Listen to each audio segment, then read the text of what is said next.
Hi there. After a short delay, we're back with another interview that looks at the future world of work. In this interview, we speak to Kate Dean, Project Director of Basingview. Basingview is a 65-acre business park in the heart of Basingstoke, so we speak to Kate about the impact of COVID on commercial property, the demand for office space, but also to look at how offices can be used differently in the future to leverage different outcomes for teams and for organisations.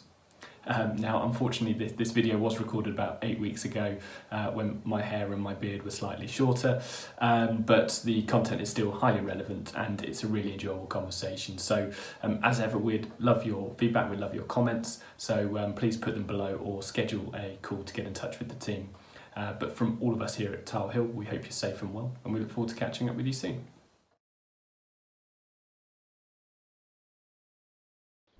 I'm Kate Dean. I'm the Project Director for the delivery of Basingview and the Leisure Park in Basingstoke.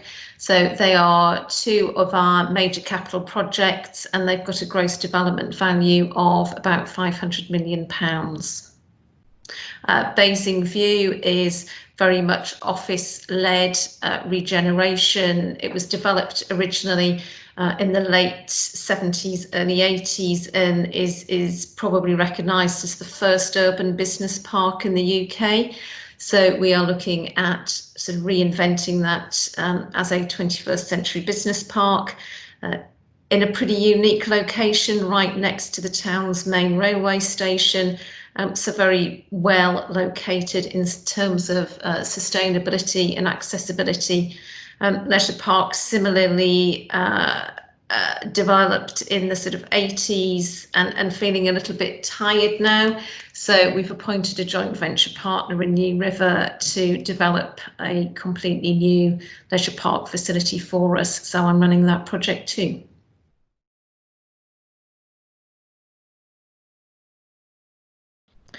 There is lots of speculation about what the impact of COVID is going to be on office accommodation generally. I mean, it's interesting speculation. I think it's obviously going to be a while before any of this becomes fact-based.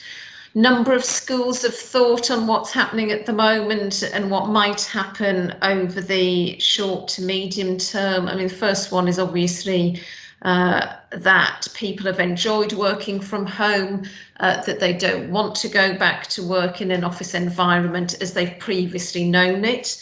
I think there's a flip to that there are lots of people who can't wait to get back into the office. They found the isolation difficult, probably finding that sort of productivity has fallen off, and I think perhaps will continue to fall the longer that we have to work like this.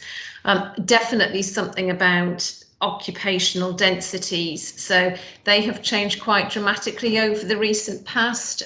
Historically, it used to be 1 person per 10 square metres. Lots of businesses have moved to occupational densities of 1 to 5, 1 to 6. I think that will undoubtedly have to change. And then I think there's also implications by region and location. Unfortunately, sort of COVID has been sort of particularly virulent in London. And I think there might be some longer term implications for the London office market because lots of businesses have got regional office markets. And I think they will see the benefit of being able to keep their staff safer by being out of sort of high density environments and not having to access heavily utilised public transport like the tube and the buses in London. For the impact then for sort of Basingview, I think is positive. The business park has the location of being accessible by sub-regional transport, so it's got a really well-connected train station. The trains aren't as busy moving within the region as they are going in and out of London, so I think that's an advantage.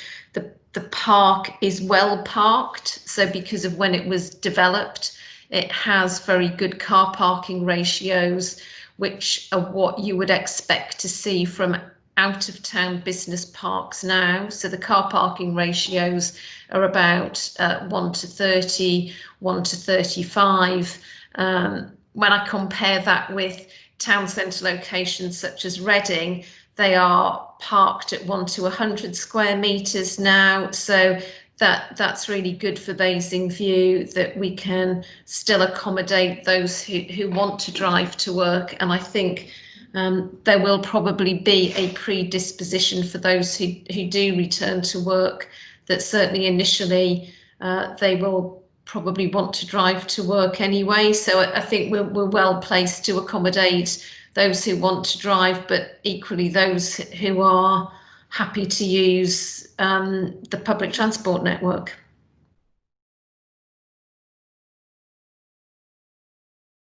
I don't think it has increased. I think productivity has held.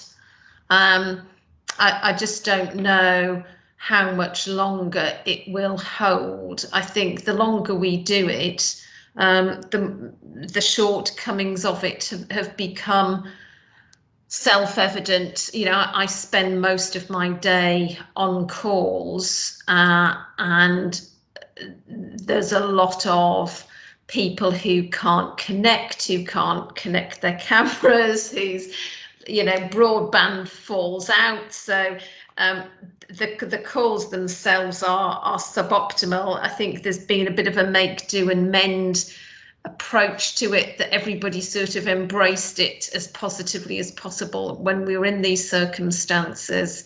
But I just think that, you know, you can't substitute being able to read a room, to understand people's body language, to see when somebody wants to make a contribution. I think certainly the success of the meetings that I've done online have been defined by how good the chairperson is of those calls, and they have been of varying abilities.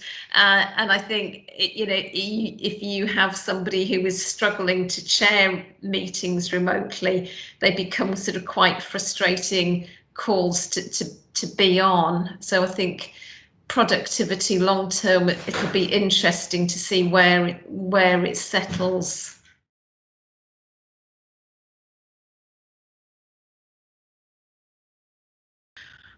For sure. I mean, it will impact how businesses return to work, and every business is thinking about how best to do that. I think there's lots of work being done on not just where people sit, but how they move around the office.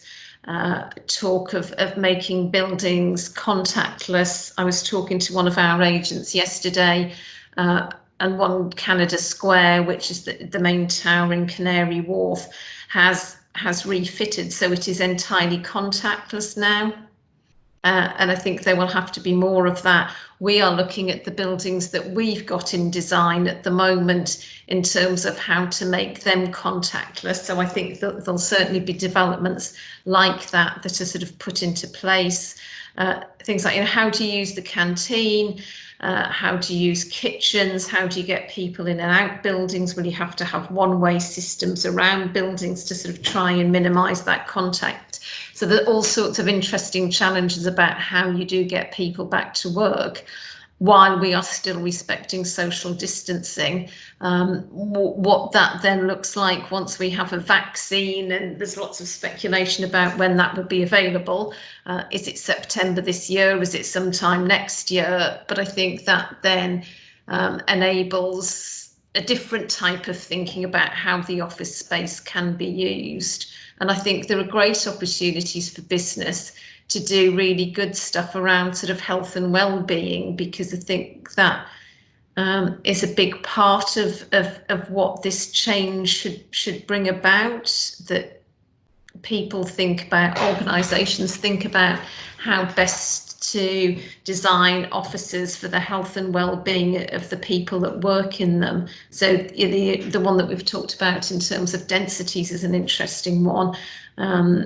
It's probably the simplest one to fix in terms of you just have a lower occupational density in buildings, but making use of good outdoor space if possible, so people can get out of the office and enjoy the fresh air and all of that stuff that we've enjoyed when we've been working from home. I think there'll be a growth in wellness certification. I think the industry has historically been a little bit fixated about BREEAM and EPC ratings, but that's not all, and I think there will be more focus on well accredited buildings, so I think that will change as well. So I think there are lots of positives about how we will work differently once we are sort of back in the office.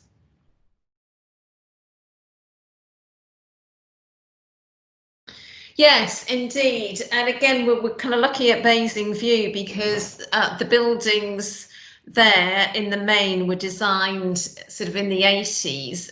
Two of them have got the most fabulous roof gardens and really unique buildings.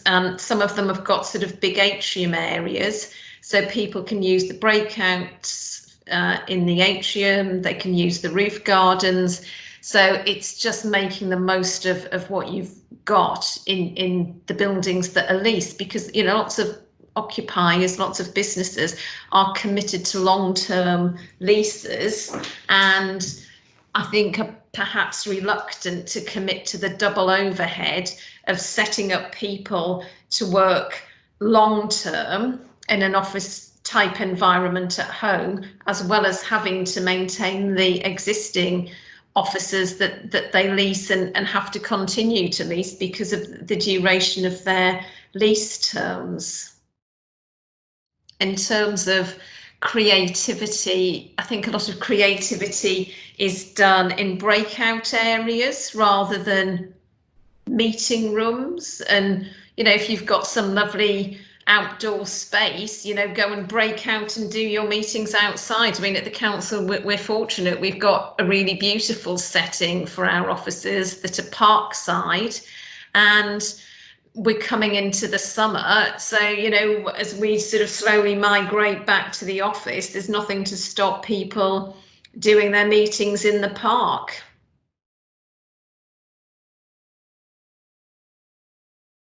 It's a really difficult one to which there is no simple answer. And I think it's because we still have a climate change emergency. We still need to keep people away from using their cars to make, single person journeys. And out of town business parks are in the main, accessible by car. So it's not good in the long term from a climate change position.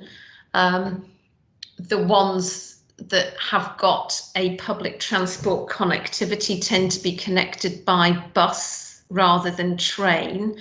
So you're not necessarily getting that benefit either. You're still having to ask people to get on shuttle buses and get to work by that route. So it's an interesting one. I personally don't think that business parks, out of town business parks, will suddenly grow in popularity because they're not long term the most sustainable option in terms of how you get people to them. In town, people still have more choice in terms of cycling, walking, running to work.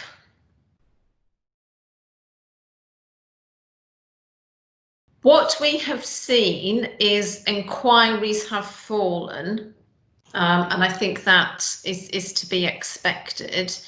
What we have, however, seen is that deals that have been in transaction have completed. And I think, businesses will pull out of deals if they feel it's the wrong thing to do. We're not seeing evidence of that happening. Some interesting research was released on CoStar earlier in the week, which identified some of the most active sectors. One of those was public sector, interestingly.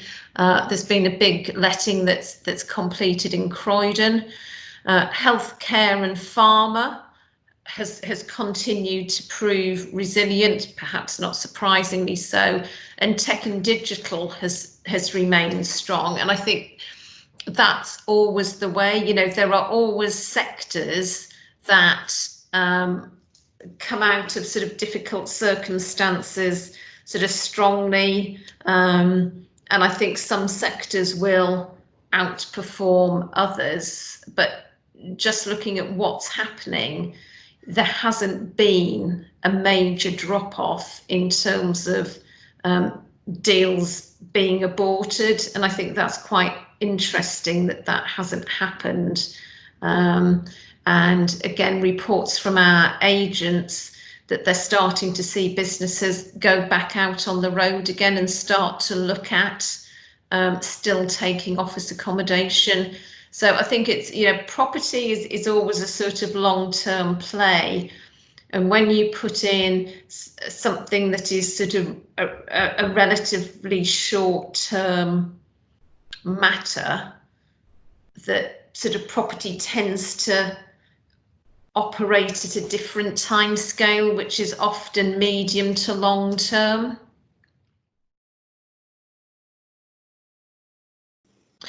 It's interesting because I think that could also fall another way, in that those businesses that have a big London presence but would like to utilise a regional network more in the short term might look to those sort of providers like Regis, WeWork, the Office Group, just to accommodate a short-term requirement of 6 to 9 months.